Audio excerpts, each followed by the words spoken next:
Bismillahirrahmanirrahim. Assalamu alaikum. My name is Professor Junaid Lakhani. I am a maxillofacial surgeon and I am the head of the Department of Maxillofacial Surgery at Jinnah Medical and Dental College, and I am the principal of the college as well. So today I'll be talking about the antimicrobial resistance.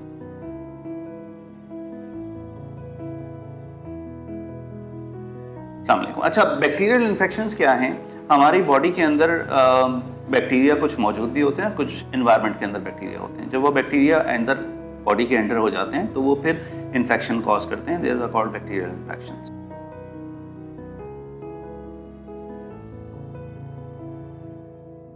Usually जो इसको treat करने के लिए, इन bacterial infections को treat करने के लिए यूज़ होती हैं, उनको एंटीबायोटिक्स कहते हैं। और एंटीबायोटिक्स जो हैं वो बहुत तरीक़ों से काम करती हैं। उनके अंदर ये है कि कुछ जो एंटीबायोटिक्स हैं वो बैक्टीरियल सेल वॉल को डैमेज करती हैं, कुछ उनके न्यूक्लियर मटेरियल को डैमेज करती हैं। तो इसके अंदर होता है कि बैक्टीरिया के अंदर एक टारगेट होता है जिसके ऊपर जाके ड्रग जो है वो बैठ जाती है, और उसके बाद वो दो काम करती है। या तो डायरेक्टली बैक्टीरिया को मार देती है, या फिर वो ये करती है कि उसके जो प्रोसेसेस हैं उनको ऑल्टर कर देती है, जिसकी वजह से वो फिर काम नहीं कर पाता या वो उस तरह का विरुलेंट नहीं रहता, तो इन्फेक्शन नहीं हो पाता।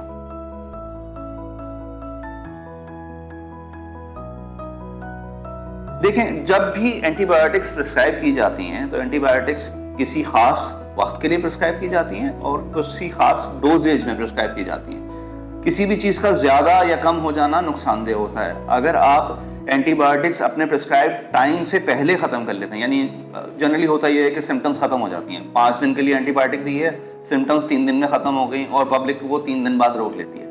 जब लोग लेती है तो आप क्या दे रहे हैं? आप लोअर डोज दे रहे हैं एंटीबायोटिक का, लिहाजा बैक्टीरिया उसके खिलाफ काम करना शुरू करता है और अपने आप को रेजिस्टेंस डेवलप करता है, और फ्यूचर में फिर वो एंटीबायोटिक काम नहीं करती।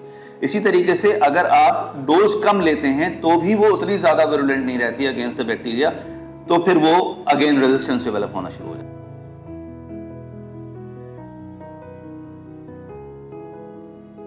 अगर सही डोज में नहीं ली जाए, फर्ज कर लीजिए आपको एक डोज दिया गया है 500 मिलीग्राम्स 3 दफ़ा दिन में, और आपने उसको 2 दफ़ा लिया, तो होता यह है कि आपने कम लिया है। जब आपने कम लिया है तो बैक्टीरिया को जितना लोड जाना चाहिए तो वो उतना लोड नहीं गया, लिहाजा बैक्टीरिया उसको कॉम्बैट करने के लिए रेजिस्टेंस डेवलप करता है और फिर एंटीबायोटिक या एंटीमाइक्रोबियल रेजिस्टेंस डेवलप हो जाती है।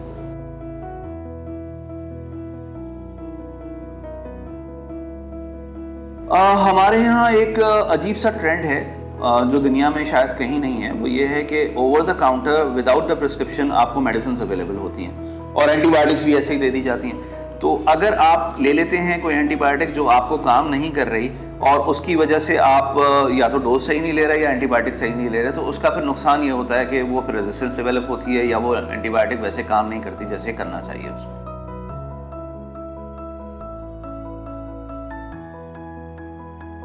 ओके, एंटीमाइक्रोबियल रेजिस्टेंस एक कलेक्टिव टर्म है, और एंटीमाइक्रोबियल रेजिस्टेंस में रेजिस्टेंस टू बैक्टीरियल इन्फेक्शन भी आ जाती है, पैरासिटिकल इन्फेक्शन भी आ जाती है और फंगल इन्फेक्शन भी आ जाती है। ये वो रेजिस्टेंस है जो बैक्टीरिया डेवलप करते हैं अगेंस्ट सर्टेन एंटीबायोटिक्स। इनके अंदर होता यह है कि बैक्टीरिया 3-4 तरीक़ों से अपने अंदर रेजिस्टेंस डेवलप करते हैं। एक तरीका ये होता है कि वो एंटर ही ना होने दें through the cell wall drug को। दूसरा तरीका ये है कि जिस टारगेट पर उसने जाके बैठना है उस टारगेट को ऑल्टर कर दें और फिर वो जाके वहाँ बैठे ही ना। और तीसरा तरीका ये होता है कि वो जो प्रोसेस को ऑल्टर करना चाह रही है एंटीबायोटिक, तो वो उसको नहीं करते। और चौथा तरीका ये है कि वो उसको बाहर निकाल दें अपनी सेल वॉल से, यानी अंदर ही एंटर होने के बाद वो बाहर निकल जाए। इसकी वजह से रेजिस्टेंस डेवलप होती है टू सर्टेन ड्रग्स, और जो बैक्टीरिया इसके अंदर डेवलप करते हैं उनको यूजुअली हम सुपरबग्स कहते हैं। ये कुछ ड्रग्स के खिलाफ भी हो सकता है और तकरीबन सारी ड्रग्स के खिलाफ भी हो सकता है, और ऐसे बैक्टीरिया होते हैं जो कि बहुत सारी ड्रग्स को रेजिस्टेंस करते हैं। और इस तरह भी होता है कि ये रेजिस्टेंस अगर एक ड्रग के खिलाफ बन जाए तो वो दूसरी तीसरी ड्रग के खिलाफ भी हो जाती है, तो वो फिर मल्टी ड्रग रेजिस्टेंस कहलाती है। पहली सबसे बड़ी वजह ये है कि आप अपनी मर्जी से मेडिसिन ले रहे हैं, गलत डोज में ले रहे हैं, अपनी मर्जी से उसको ऑल्टर कर रहे हैं, अपनी मर्जी से बंद कर रहे हैं और शुरू भी कर रहे हैं। दूसरा, जो हमारे पास एनिमल प्रोडक्ट्स हैं, यानी लाइफ स्टॉक है, गायें हैं, बकरे हैं, इनको जो आप एंटीबायोटिक्स देते हैं चाहे उनकी ग्रोथ बढ़ाई जाए या उनकी नशोनुमा बढ़ाई जाए या उनको जो है वो किसी दवाइयों से रोका जाए, तो उनका इफेक्ट भी बॉडी पे आता है। इसके अलावा बहुत सारी चीज़ें हैं जो कि हमारे यहाँ बहुत प्रेवलेंट हैं, जैसे कि पुअर सैनिटेशन कंडीशन है, पानी का साफ होना है, या पर्सनल हाइजीन एंड मेंटेनेंस है उसके अंदर भी हमारे यहाँ बहुत लैकिंग है, जिसकी वजह से बैक्टीरिया पावरफुल होते हैं। तो अगर हमें इस एंटी माइक्रोबियल इफेक्ट को ख़त्म करना है तो उसके अंदर हमें बहुत सारे काम करने पड़ेंगे। कुछ पर्सनल लेवल पे हैं, कुछ कम्युनिटी के लेवल पे हैं और कुछ गवर्नमेंट के लेवल पे हैं। पर्सनल लेवल पे ये है कि हम एंटीबायोटिक्स जब यूज़ करें और हम एज अ फिजिशियन जब प्रिस्क्राइब करें तो देख के प्रिस्क्राइब करें कहाँ प्रिस्क्राइब करनी है नहीं करनी। अक्सर लोग वायरल इन्फेक्शन के लिए एंटीबायोटिक्स दे रहे होते हैं जो कि बिल्कुल ठीक नहीं है, ठीक है।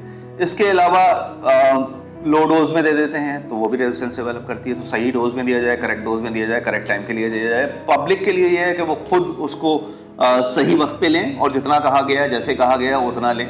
और कम्युनिटी के बेसिस के ऊपर बात ये हो सकती है कि जी पानी साफ मिले, हमें सैनिटेशन कंडीशन अच्छी हो, हम खुद अपने आप का एहतियात करें और कलेक्टिवली रिसर्च एंड डेवलपमेंट के ऊपर काम होना चाहिए जिसके अंदर नई एंटीबायोटिक्स आएँ ताकि जितनी रेजिस्टेंट हो रही है वो रेजिस्टेंस को ख़त्म किया जाए, नई एंटीबायोटिक्स आएँ, नई चीज़ें डेवलप हों ताकि इन कॉम्बैट किया जा सके उन इन्फेक्शंस को जो कि अक्सर अनट्रीटेबल रह जाते हैं। Thank you very much. Thank you sir.